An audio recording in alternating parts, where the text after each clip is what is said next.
the heck is up, you guys? It's your boy Ace, aka Animated Heroes here, back with another action figure review. Today we're going to be taking a look at the SH Figuarts Let There Be Carnage Venom action figure. And this movie was absolutely horrible, but this looks like it's going to be a pretty sick figure. So let's not waste any time and dive right into the sexy packaging so we can bust this guy open.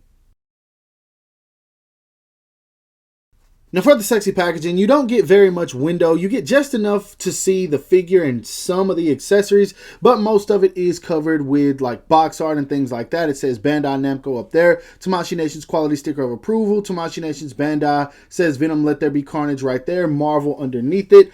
On the side right here, it does say Venom, and then we have a dope image of him with his back turned, looking real good under those New York streets. I really do like that. On this side right here, it is a little bit more red. I guess that's to kind of cover the Carnage theme. We got Venom in a little attack pose. At the top, it just says Venom, Let There Be Carnage. On the bottom, we got another image and whatever that is that no one really cares about. And then, of course, on the back, you got some poses you can get the figure into, as well as some of the accessories, and then a bunch of legal stuff at the bottom I cannot read because I imported this. But let's stop wasting time because I am ready to bust this figure open. This thing looks hella dope. Straight out of the packaging, the first thing that I want to emphasize is that this guy is huge.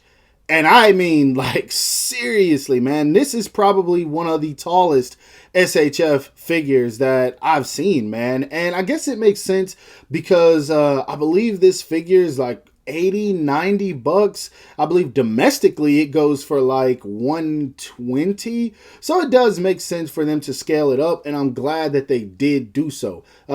I wish I had the Legends to compare it to, but unfortunately, guys, I'm an import collector. I had the Legends, but as soon as this went up for pre-order and I was able to get the pre-order, I got rid of that Legend so fast, man. I'm an import collector. It's just what I do. There's no need for me to have two unless the Legend just does something absolutely incredible, but there's no way it was going to top this. So yeah, I don't have the Legend, so don't expect that comparison, but I will show some size comparisons a bit later so you guys see how tall he really stands. But overall, man, this is just a solid looking Venom, and let's go ahead and take a closer look. Hopefully I can show you guys some of the details that I really want to outline with this guy.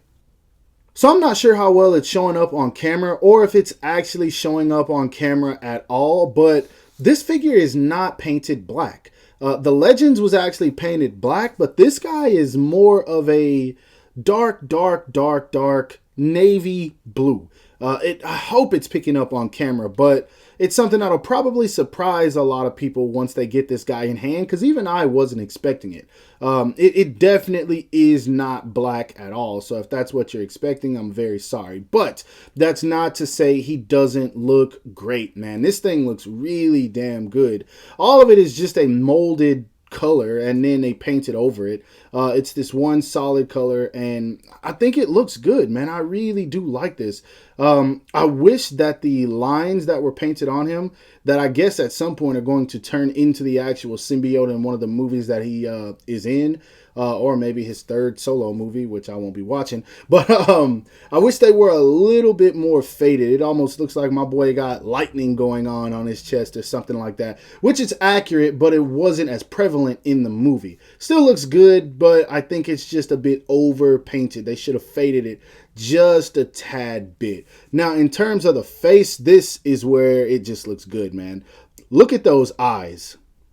That is sick. And I hope my camera's picking it up, but if you look like right here in the eyes, you can actually see a hint of blue also. So it's not just a solid painted white. I think that looks great. And maybe my eyes are tricking me, but it does look like there's like hints of black shading in here, like maybe right around here, right around here. It might just be me. It could just be an illusion. I'm not entirely sure.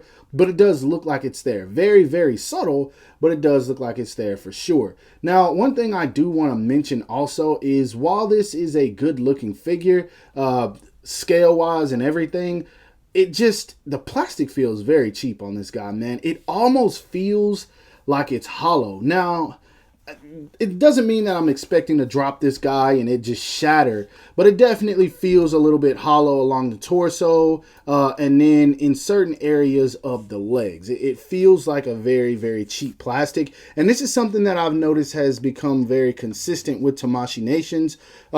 They definitely changed their plastic for sure with a lot of their releases. Now, whether that's saving them money and allowing them to release figures at a cheaper price, I'm not entirely sure. I'm not going to complain. I haven't had any breaks or anything like that. It's just something that I did want to point out for you that didn't know it. But one last thing I want to touch on is the head. Now, if you look at that head, man, it looks really weird because it doesn't have the rest of the curvature at the back of it like it's supposed to. That is going to be for articulation purposes, because look how far this guy looks up. That is very Revoltech-esque.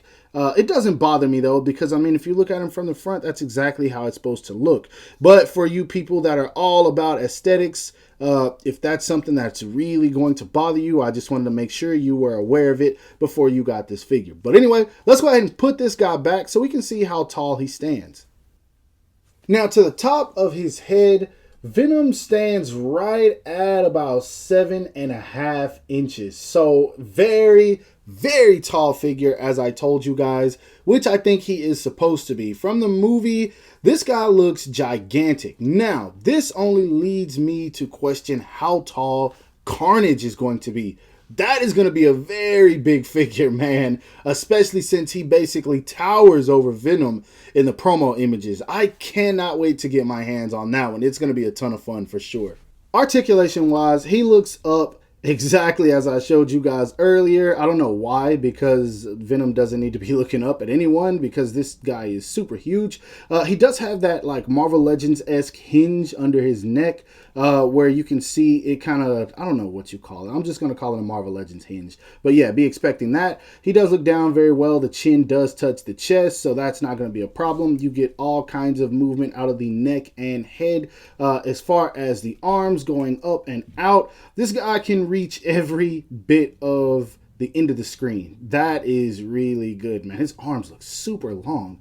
They don't look off, but man, they look really long in this. Anyway, he does have a butterfly joint, but it's not the most effective. You can't bring him in and have him like strangling someone, but he can reach in front of him if you want to have him like lifting up someone before he eats them or something like that. I don't know, whatever you want to do. He does have a bicep swivel, double jointed elbows that are pinless, as they should be. Let me stop. I'm not even going to do that. Anyway, hands are on a hinge. Actually, this is a ball peg.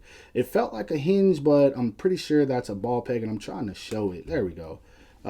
Actually, that is more of a hinge. I knew I wasn't tripping. So yeah, glad I did show you guys that. At the diaphragm, man, he moves very well. Oh shoot, that's really good. He leans back about that much. You don't get to the point of getting any gapping. He leans forward very well, and he does get a ton of rocker. He leans forward only a tad bit more at the waist, but he leans back a lot more at the waist, so that's going to help for those looking up poses if you want to. He gets a little swivel out of the waist, but it does feel like like you shouldn't be doing that. So yeah, I'm going to pop that apart and probably put some oil on it. Anyway, he kicks forward about that much, no problem. He kicks back about that much. He does have double jointed knees, pinless as they let me quit. Foot goes down about that much, up about that much. Really good ankle rocker and really good toe hinge. So articulation wise, he does exactly what he's supposed to do. So if you want to get him in those Venom poses, Venom-like poses, dynamic poses, whatever it is you want to do, he can totally do it. This guy can crouch to the ground, no problem. Web slinging poses, you can do it. Does he web sling in the movie? I think he does. I don't remember. That movie was whack. But yeah, he can pose basically. And that's what really matters with this guy. And just a little side note, I did put shock oil on him at the ball peg that connects the waist to the lower half. And it moves around a little bit better, but it still feels like there's plenty of friction in there. So if I were you guys, I wouldn't bother trying to articulate him at the waist. Just try to get everything you can out of the diaphragm joint. It doesn't really break up the sculpt too much, and so you don't want to break this expensive figure. So yeah, just articulate him that way and you shouldn't have any problems with it. Now, when it comes to accessories, you don't get a whole lot, but I think you get more than enough. First off, he comes with 3 or 4 head sculpts, to be honest. He comes with the neutral that is in the package where he just has his sinister grin. He has the iconic face where his tongue is out. And then he has this very scary face where his mouth is open like too wide, bro. Like, just looking at that raises my anxiety. Like, that makes me very uncomfortable. Obviously, it's for when he's about to eat you, but yeah, that's creepy looking. He does come with this one that you can attach to other figures, and basically what you do is you put it on this stand that comes with him, and you utilize that in order to have it look like the symbiote is attaching itself to someone else. He comes with a pair of fist hands, a pair of pointing fingers, which that threw me off. I don't know why he comes with those. I don't remember him pointing in the movie, but again, what do I remember? And then he comes with these pair of kind of claw-esque type hands, wall-crawling hands. Those are the ones on him straight out of the package. Last but not least, he does come with a couple of tendrils. Nothing too crazy, but just something that you can attach to his back. And in order to do that, what you have to do is just pull out this back piece. I'm going to try to get that to focus. You pull out this little back piece right here, and then you just attach it kind of the same way you do with a lot of accessories from SHF. So yeah, definitely enough accessories. I am more than fine with this. Now, moving on to size comparisons, I don't have any of the MCU Spider-Man figures to compare him to, mostly because I just haven't found a figure of any of those that I really like, especially to be my definitive MCU Spider-Man figure. But I will be getting the 3 releases from SHF, the Tom, the Toby, and the Andrew, and hopefully one of those guys will be my favorite, and of course you will see Venom in the size comparison to those. But anyway, I am just going to compare him to a ton of other stuff. Here he is standing next to the Mafex comic book or classic outfit Spider-Man and the Mafex symbiote or black suit Spider-Man. Here he is standing next to a couple of legendary legends. We have him standing next to the Marvel Legends 2-pack Renew Your Vows Spider-Man, the Marvel Legends Gamerverse PS4, PS5 Miles Morales, which sucks at standing, so he's kind of tilted, but you get the gist of how he scales with him. And then last but not least, the Marvel Legends Amazing Fantasy Spider-Man, which is probably still their best Spider-Man figure released to date. Next up, here he is standing next to a couple of MCU villains from the Spider-Man home trilogy. We have him standing next to the I believe it's Homecoming, Vulture, the No Way Home or Far From Home, Mysterio, and then we have him standing next to just a random Marvel Legends Carnage, just so you guys can see what a Carnage looks like with this guy, but these obviously don't go together.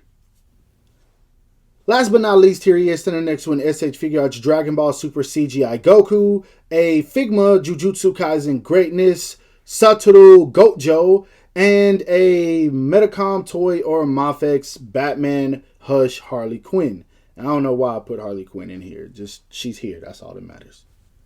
Now, for my final thoughts, if you're wondering if this figure is worth picking up, my answer to you is, yeah, damn Skippy. This is one I highly recommend, man. Once I got past the point of accepting that the plastic was a bit different than what I'm used to, getting used to the hollowness of the figure and realizing that that doesn't make it fragile, I really got to enjoying this guy, no lie, man.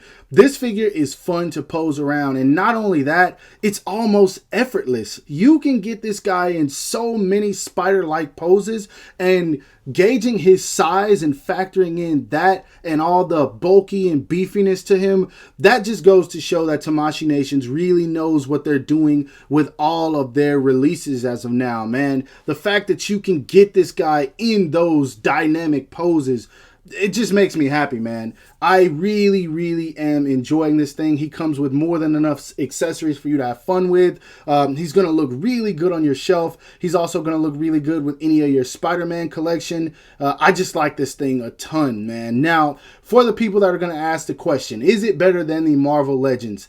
Yes and no. What do I mean by the no? The no is that means it's up to you. For me, hell yes, this is better than the Legends, but I am an import collector. If you're a Legends collector, then you're probably going to feel the exact opposite. But this guy does come with more accessories. He definitely poses better, and he is much more fluid in articulation. But if you want to throw all of those factors in, there's a ton of things that you can also factor in on the Legend side, such as pricing and all that good stuff. Really, it's up to you, but I love this thing way more. I will never backtrack. I don't know what they could have done to make this better, man. Maybe giving us a unmasked head sculpt, maybe, but then again, that goes into licensing and getting all the actors' rights. I don't really care about that, mostly because I don't really care anyway. I'm gonna enjoy this Venom as it is, but yes, this is a solid piece. Now, if you're willing to spend the money on it, you will enjoy it once you get it in hand. If not, then, I mean, I would think that the Legends will at least suffice. So, yeah, that's my opinion. I hope you guys did enjoy this review because I honestly did enjoy reviewing this figure. If you did, make sure to give it a thumbs up. That always helps me out. Subscribe to my channel if you haven't already, and make sure to hit that bell icon to be notified whenever I upload new content. And last but not least, follow me on everything you see listed in the description below to keep up with my activity outside of YouTube. Hope you guys have a great rest of your day. Stay safe wherever you are, and bye.